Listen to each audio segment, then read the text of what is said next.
مسجد حرام سے مسجد اقصی تک حضور براق پہ گئے اور وہ اتنا سریع رفتار تھا کہ جہاں اس کی نظر جاتی تھی وہاں اس کا قدم پڑتا تھا. تو اس نے تو پہلا قدم اٹھایا ہوگا تو مسجد اقصی میں جا پڑا ہوگا. اور اتنی سرعت کے ساتھ وہ رفتار کے ساتھ چلتا ہے پھر حضور اس کی پشت پہ جلوہ فراز آئے. یہ 1000 کلومیٹر فی گھنٹے کی رفتار سے جہاز چلے تو کسی میں ہے ہمت کہ اس کی ننگی پشت پہ بیٹھ جائے؟ ہوا کی مزاحمت ہی گوارا نہ ہو، پڑخ چڑھ جائے، آگ لگ جائے. اور جو کروڑوں میل فی سیکنڈ کی رفتار سے جا رہا ہے اس کی ننگی پشت پہ بیٹھنے والے شاہ سوار کی عظمت کو سلام کرنے کو جی نہیں چاہ رہا.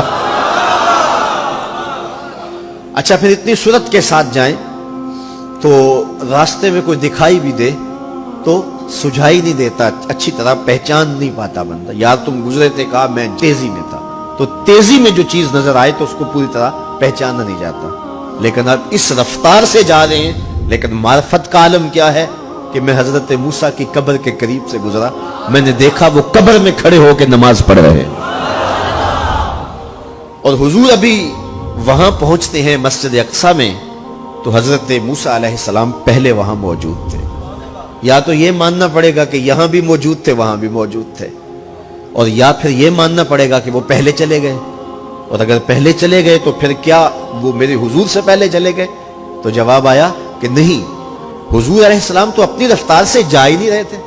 حضور تو جا رہے تھے براق کی رفتار سے، اور حضرت موسیٰ گئے ہیں نبوت کی رفتار سے. براق بہت سریع ہوگا لیکن نبوت سے سریع نہیں ہو سکتا، اس لیے حضرت موسیٰ پہلے پہنچ گئے. یہ ایک مرحلہ مکمل ہوا. اب دوسرا مرحلہ مسجد اقصی سے لے کے پہلے آسمان تک وہ نور کی ایک سیڑھی تھی اور یہ براق سے بھی زیادہ سریع رفتار تھی. یہ دوسرا مرحلہ تھا. اور پھر تیسرا مرحلہ پہلے آسمان سے لے کر کے 7ویں آسمان تک فرشتوں کے پروں پہ گئے. 7ویں آسمان سے سدرہ تک جبریل امین کے پروں پہ گئے. یہ چوتھا مرحلہ تھا اور ہر مرحلہ پہلے مرحلے سے سریع تھا.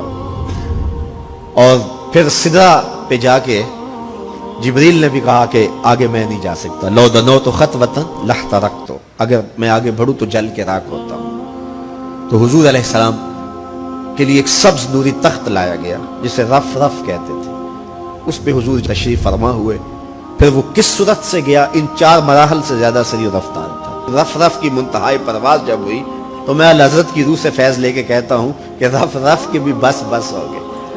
اب یہ 5 مراحل اپنی انتہا کو پہنچے. اب یہ حضور کی ذاتی رفتار نہیں تھی، ذاتی رفتار اب شروع ہونے لگی. اللہ اکبر. پھر آواز آئی ادنو منی یا احمد، پیارے رک کیوں گئے ہو، آگے آؤ. اللہ اکبر. اور حضور پھر اعلی حضرت فرماتے ہیں کہ ڈرتے جھجکتے آگے بڑھے. کیوں؟ جلال و حیبت کا سامنا تھا، جمال و رحمت ابھارتے تھے. عبد تھے نا، معبود کے حضور حاضر ہو رہے تھے تو جلال و حیبت کا سامنا تھا، جمال و رحمت ابھارتے تھے. آواز آئی محبوب آگے بڑھیے. حضور نے ایک قدم اٹھایا.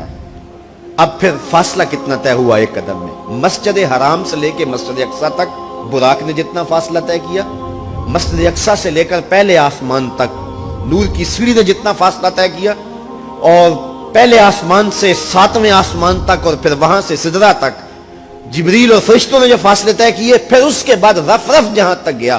ٹوٹل ان 5 مراحل میں جتنے فاصلے طے ہوئے حضور کے ایک قدم اٹھنے سے اتنے فاصلے طے ہو گئے. اب یہ رفتار تھی میرے حضور کی. پھر ہر قدم میں اتنا فاصلہ طے ہوتا جتنا پیچھے ٹوٹل قدموں سمیت فاصلہ طے ہو چکا ہوتا. اب کوئی حساب کر کے تو دکھائے. اللہ اکبر. اور پھر آواز آتی گئی بڑھ اے محمد، قریب ہو احمد، قریب آ سرور ممجد. نثار جاؤں وہ کیا ندا تھی، وہ کیا سما تھا، وہ کیا مزے تھے. 70,000 مرتبہ آواز آئی اور حضور کے قدم اٹھتے گئے. پھر کہاں تک پہنچے؟ کوئی حد ہے ان کے عروج کی، بالا غل اولابے.